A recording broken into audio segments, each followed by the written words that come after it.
Welcome to our channel. Today we how to log into State Farm Mobile for accident reporting, beginner guide step by step clearly. Open the State Farm mobile app on your device. Wait for the app to load completely. When the app opens, you will see the login screen. Locate the sign in button and tap on it. Enter your username in the designated field.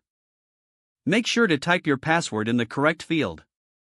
If you forgot your password, tap on the Forgot Password link for assistance. Double-check your login credentials for accuracy. Once you've entered your username and password, tap the Login button.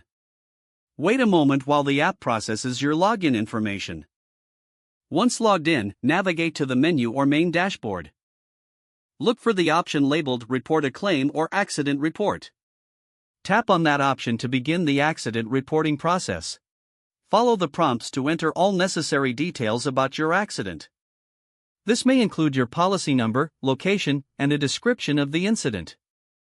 Once you've filled everything out, review the information for accuracy.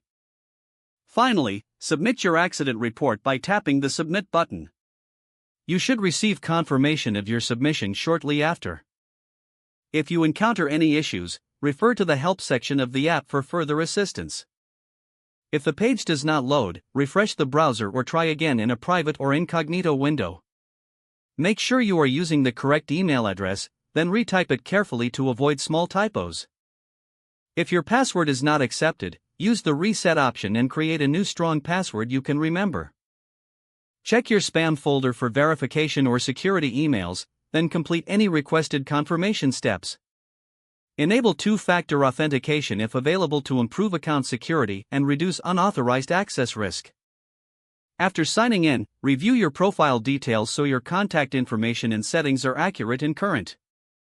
If you see an error message, note it down and try again after restarting your device and internet connection. Log out when you finish, especially on shared devices, to keep your account and payment information secure. If the page does not load, refresh the browser or try again in a private or incognito window. Make sure you are using the correct email address, then retype it carefully to avoid small typos. Don't forget to like this video and subscribe to our channel for more step-by-step tech guides.